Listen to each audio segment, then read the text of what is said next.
অন্য একজন প্রার্থী আরেকজনের বিরোধিতা করতেছে বা হচ্ছে এই এতটা খারাপ, এই দিকে খারাপ ছিল, এগুলো প্রকাশ করতেছে। এগুলোতে তো ভোট বাড়বে না, এগুলো তো আর জনপ্রিয়তা কমবে। যারা আসবে তাদের কাছে সাধারণ শিক্ষার্থী হিসেবে আমাদের প্রত্যাশা থাকবে যে আমাদের যে যৌক্তিক দাবিগুলো আছে বা আমাদের বিভিন্ন যে সমস্যা রয়েছে বিশ্ববিদ্যালয়ে বা একাডেমিক এরিয়ার, তো আমরা যেসব সমস্যা ফেস করি এগুলো হচ্ছে যে যৌক্তিকভাবে আমাদের প্রশাসনের কাছে উপস্থাপন করা, বাস্তবায়ন করার জন্য সর্বোচ্চ চেষ্টা করা।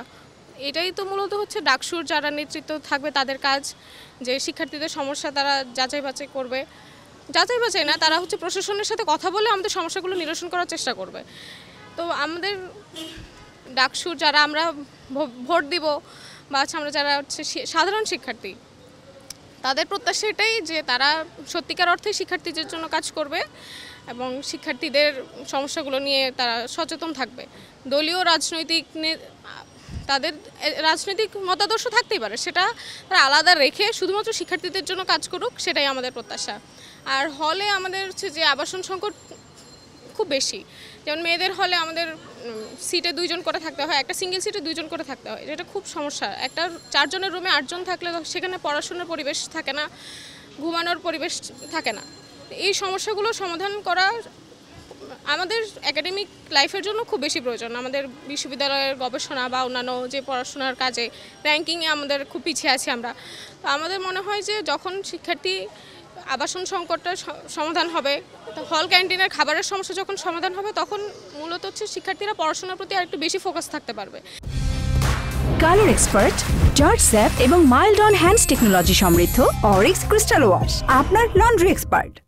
যেহেতু খাদ্য থেকে আমাদের মানসিক শারীরিক শক্তিটা আসে, তো আমরা যখন ঠিকভাবে খাবার পাবো না বা অপুষ্টির সম্মুখীন হব, তখন আমাদের ওই পড়াশোনার প্রতি আগ্রহটাও হারিয়ে ফেলবো। মানসিক শান্তি না থাকলে আসলে কোনো দিক থেকেই আমরা কিছু ফোকাস থাকতে পারি না। তো এই সমস্যাগুলো খুবই চরমে রয়েছে আমাদের ক্যাম্পাসে। এইগুলো সমাধান করা হচ্ছে প্রশাসনের কাজ, কিন্তু ডাকসুর নেতৃত্বে যারা আসবে তারা চেষ্টা করবে যাতে প্রশাসনকে চাপ দিয়ে এই কাজগুলো তারা করিয়ে নিতে পারে। এটাই। Thank you. আচ্ছা, ডাকসু তো সহজে আসে না, ডাকসু অনেক দিন পর আসছে। 19 সালে আসছিল, তখন আমি ফার্স্ট ইয়ার ছিলাম, এখন হচ্ছে আমি মাস্টার্সে। তো বলা চলো অনেক দিন পর আসছে। তো যেহেতু এটা খুব মানে একটা প্রত্যাশার বিষয়, সেখানে ডাকসুতে যারা নির্বাচিত হবে তারা হচ্ছে স্টুডেন্টদেরকে তারা হচ্ছে স্টুডেন্টদের অধিকার যেগুলো, এগুলো নিয়ে কথা বলবো প্রশাসনের সাথে। তারা তো সরাসরি কাজ করতে পারবে না, প্রশাসনের সাথে কথা বলে তারা হচ্ছে তাদের যে ইশতেহারগুলো এগুলো বাস্তবায়ন করবে। আর আরেকটা ব্যাপার লক্ষ্য করা যাচ্ছে, এখানে ডাকসুতে কে কোন প্রার্থী কী কেমন করবে সেটা বিষয় না, বিষয়টা হচ্ছে কে কতটা খারাপ, অন্যজন কতটা খারাপ ওটা প্রকাশ করা।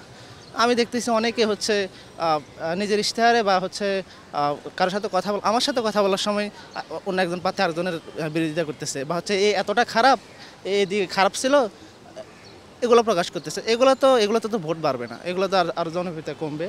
তো আমরা চাই হচ্ছে সবাই, যেহেতু এখন এটা ইনক্লুসিভ অবস্থায় আছে, সবাই হচ্ছে যে যার মতো করে পজিটিভলি সব কিছু প্রচার করবে আর স্টুডেন্টের সমর্থন নিয়ে হচ্ছে নির্বাচিত হয়ে আসবে।